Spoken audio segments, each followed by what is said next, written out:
Let me see what's under that pretty dress, lady. A crude laugh echoed through Lincoln Park as the officer's baton lifted Maya Jefferson's maxi dress, exposing her thigh. Her military training couldn't prepare her for this violation of dignity.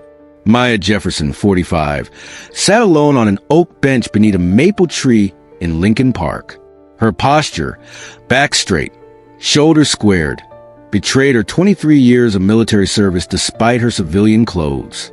The retired Army colonel wore a light blue linen maxi dress, a gift from her father, 4-star General Robert Jefferson. Maya's intelligent eyes scanned her surroundings, a habit from multiple deployments in Afghanistan and Iraq. 2 Purple Hearts and a Silver Star testified to her courage under fire. Yet today she sought only peace with her book. Her naturally curly hair was cut in a practical shoulder-length style that framed her face, weathered by desert suns and responsibility. After a demanding week at Veterans Forward, the non-profit she founded to support minority veterans transitioning to civilian life, Maya had rewarded herself with this rare afternoon of solitude. The organization had recently secured major funding to expand mental health services for Black female veterans, a victory that had consumed months of her life. General Jefferson had raised his only daughter with military discipline and unwavering integrity. Their bond transcended the typical father-daughter relationship. He was her mentor, inspiration, and strongest supporter. He had taught her that true strength came not from rank or authority, but from moral courage and service to others. Maya had internalized these lessons throughout her distinguished military career. Now in civilian life, she channeled that same determination into advocating for veterans who face the dual challenges of racial discrimination and post-service integration. Her military bearing remained evident in her decisive movements, clear speech, and the way she unconsciously assessed each new person who entered her vicinity. As she turned a page in her book, Maya remained unaware that her peaceful Sunday was about to transform into a battlefield of a different kind, one that would test her military composure in ways combat never had. Officers Kyle Peterson, 29, and Ben Davies, 24, patrolled Lincoln Park with bored expressions. Peterson, stocky with a ruddy face, had been with the department 7 years, long enough to develop the dangerous combination of authority and prejudice that made him a hazard to those he deemed inferior. Davies, newer to the force, followed Peterson's lead, eager to prove himself to his senior partner. When Peterson spotted Maya, a well-dressed Black woman reading alone, something ugly twisted in his expression. "Look at that one," he nudged Davies. "Probably spent her welfare check on that fancy dress. Let's see if she belongs here." Davies hesitated momentarily before falling in step. Something about the woman's dignified bearing gave him pause, but Peterson was already approaching, swagger in his step. "Hey, lady, that's a nice dress," Peterson called out, his voice dripping with sarcasm. "Let me see it." Maya looked up, her tactical assessment immediate. 2 officers, hostile intent, no visible backup. She closed her book and stood, her movement fluid and controlled. The same calm she maintained under mortar fire. "Can I help you, officers?" Her voice was steady, authoritative, the voice that had commanded troops in combat zones. Peterson's eyes narrowed at her composure. People usually showed fear when he approached. This woman stood like she was reviewing troops. "Just making sure everything's in order," Peterson sneered. "Pretty dress for this neighborhood. Let's see what's underneath." Before Maya could respond, Peterson extended his baton and, with a practiced flick, lifted the hem of her dress above her knees, exposing her thigh. Davies snickered nervously beside him.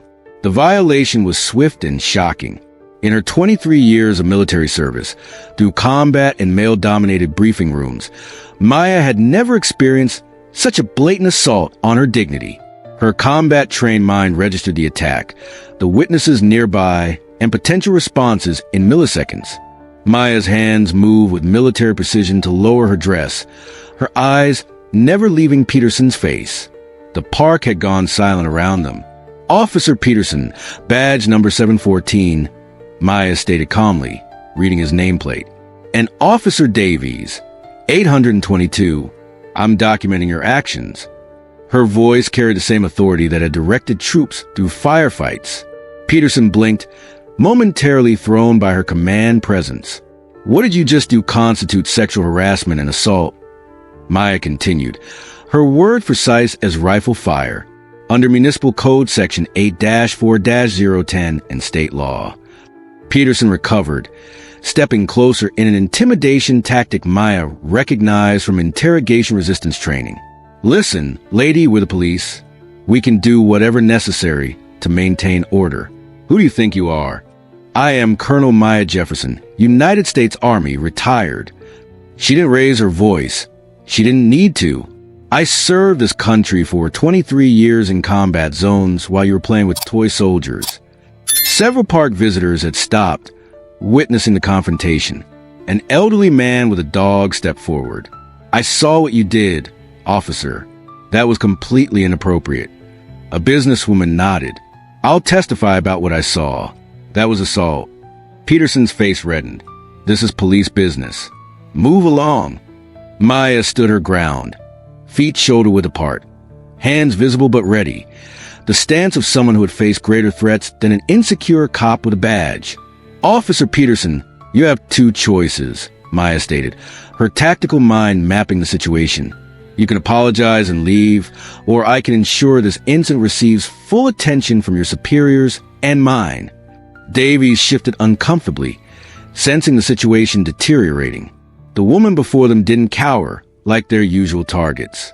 She assessed them like threats to be neutralized, her composure unshaken despite the humiliation they'd inflicted. Peterson's hand moved toward his belt. Are you threatening an officer? I'm informing an officer consequences, Maya replied. There's a difference. I'm calling my father now, Maya said, reaching for a phone with deliberate movements. I believe he'll want to hear about this incident directly. Peterson smirked, false confidence masking growing unease. Go ahead, call Daddy. See if I care. Maya dialed without breaking eye contact with Peterson. The phone connected after 2 rings.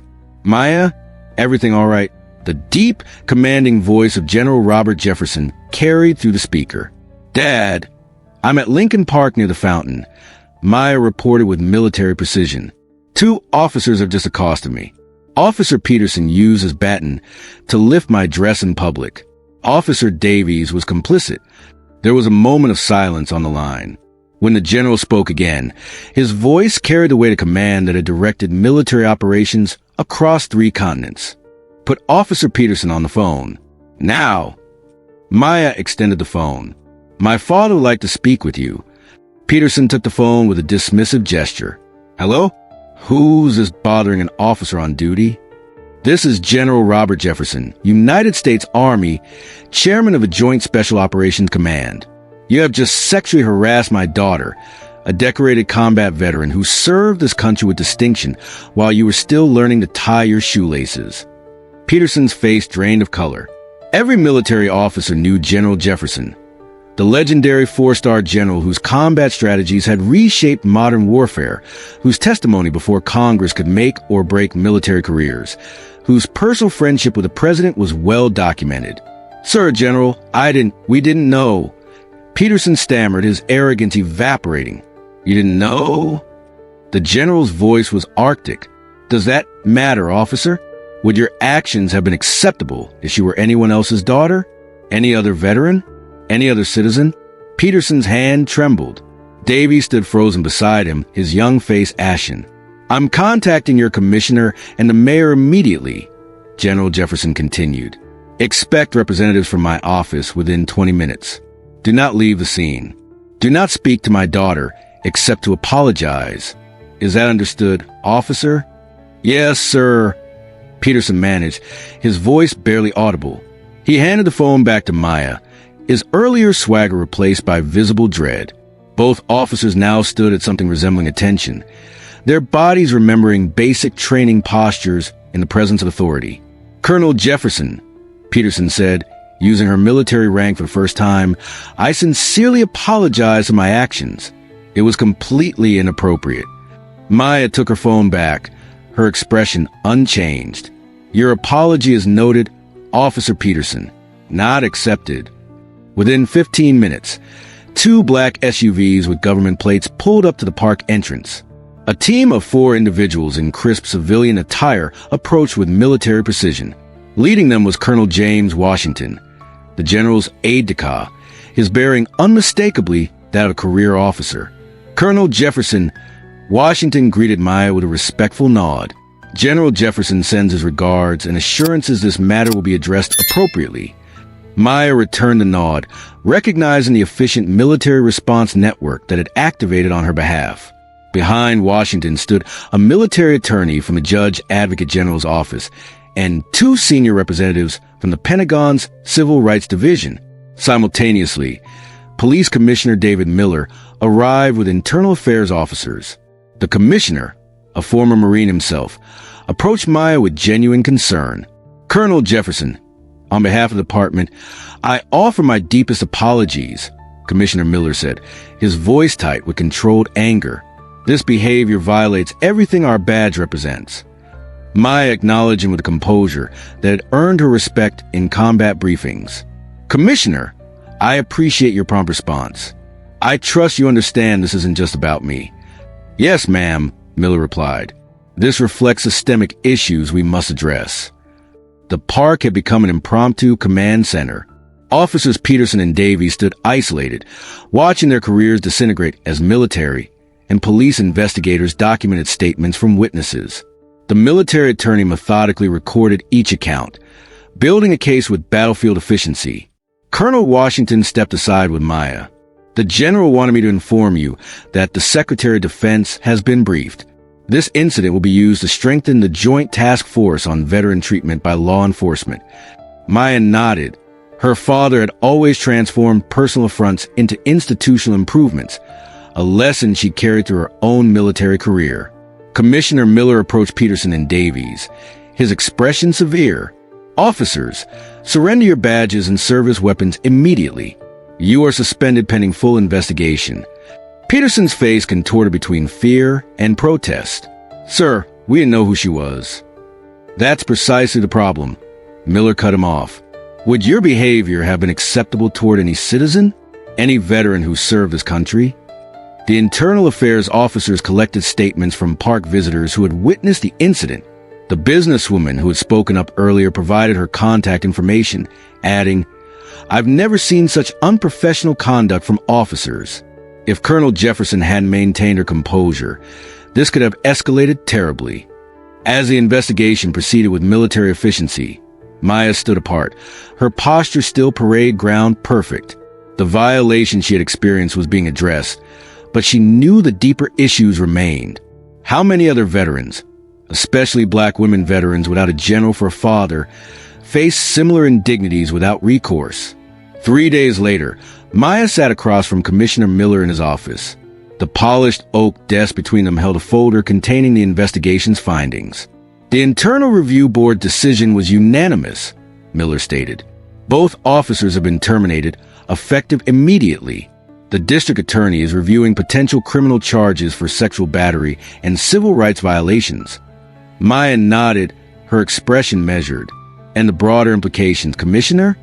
Miller leaned forward. "We're implementing mandatory training on veteran interaction and racial sensitivity for all officers, effective next month. Your father's office has offered resources from a military's diversity program." "Training is a start," Maya replied, "but culture change requires more. How many other Petersons remain on your force?" The commissioner's discomfort was visible. "We're conducting a department-wide review of complaint patterns. Several other officers have been flagged for similar behavior." Meanwhile, officers Peterson and Davies faced their new reality. Peterson sat in his empty apartment, surrounded by boxes. His landlord had given notice after learning why he'd been terminated. His police union had declined to represent him. 3 news outlets had requested interviews about the general's daughter incident. Davies had returned to his parents' home in the suburbs, his law enforcement dreams shattered. His father, a retired officer himself, had barely spoken to him since learning what happened. The military response continued with characteristic thoroughness. General Jefferson had used the incident to accelerate a Pentagon initiative on veteran treatment in civilian settings. Congressional hearings were scheduled, with Maya invited to testify about her experience and broader issues facing black veterans. Veterans Forward, Maya's organization, had received an unprecedented surge in support. Donations poured in, along with offers from law firms to provide pro bono services to veterans experiencing discrimination. Maya had already redirected the support toward helping veterans with fewer resources and connections. Peterson attempted to contact Maya through her organization, sending a lengthy apology letter that spoke more about his ruined career than genuine remorse. The letter was logged and filed without response. The most significant consequence came quietly. Throughout police departments across the city, officers were having uncomfortable conversations about conduct and accountability. The Jefferson incident, as it became known, had removed the illusion that mistreatment would be tolerated or overlooked based on the victim's perceived status. For the first time, many officers realized their actions could have consequences regardless of who they targeted. 2 months after the incident, Maya stood at a podium addressing the Congressional Committee on Veterans Affairs. Camera flashes punctuated her testimony. "What happened to me in Lincoln Park happens to veterans, particularly black veterans, every day," she stated. "The difference is that most don't have a 4-star general for a father." Her testimony sparked national conversation about the intersection of race, military service, and law enforcement. Veterans organizations reported increased incidents of veterans coming forward with similar experiences of disrespect and discrimination after service. Major news networks featured interviews with black veterans sharing their experiences of returning from combat only to face discrimination at home. A viral social media campaign, #RespectTheUniform, showcased veterans of color in both military uniform and civilian clothes, highlighting the dignity deserved in both contexts. Police departments nationwide began reviewing their training protocols. Several adopted the Jefferson Protocol, a set of guidelines for respectful interaction with veterans, with specific attention to veterans of color. Maya used her unexpected platform strategically. Veterans Forward expanded its advocacy work, partnering with civil rights organizations to address systemic issues facing minority veterans. The organization opened 3 new offices in cities with large veteran populations. Commissioner Miller invited Maya to speak at the police academy graduation. Her address was direct. "The uniform you're about to wear carries power. So does the uniform many citizens have worn before you. Both deserve respect." Former Officer Davies contacted Veterans Forward, requesting to volunteer. After careful consideration, Maya assigned him to a veteran outreach program where he could learn firsthand about veterans' experiences. His perspective as a former officer proved valuable in building bridges between law enforcement and the veteran community. Peterson, however, had moved to another state, bitter and unrepentant, telling anyone who would listen that he was a victim of political correctness and powerful connections. 6 months after the incident, Maya and her father sat in a study at his Virginia home. Military memorabilia from his distinguished career lined the walls, alongside photographs of Maya in combat zones and at her commissioning ceremony. "You've turned this into something meaningful," General Jefferson said, pride evident in his voice. "That's what real leadership does, transforms challenges into progress." Maya nodded, thinking of the veterans who had reached out to her, sharing similar stories but without the resources or connections she had. "It shouldn't take having a general for a father to be treated with dignity, Dad." "No, it shouldn't," he agreed. "But since we have the platform, we use it. That's what service means." The Jefferson incident, as it became known, had created ripples throughout both military and law enforcement communities. Policies had changed, awareness had increased, but Maya knew the deeper work of cultural transformation remained ongoing. "The uniform changes, but the commitment doesn't," she reflected. "Whether in military service or civilian life, the battle for respect and dignity continues." As Maya prepared for an upcoming speaking engagement, she considered the message she wanted to leave with her audience. Respect isn't earned through rank or connection. It's a fundamental right, she would tell them. When you see someone being denied that right, stand up as if they were your sister, your father, your friend. What do you think about the treatment of veterans in our society, especially those from minority communities? Has someone in your life served? Share your thoughts in the comments. Your respect and understanding might be the support a veteran needs today.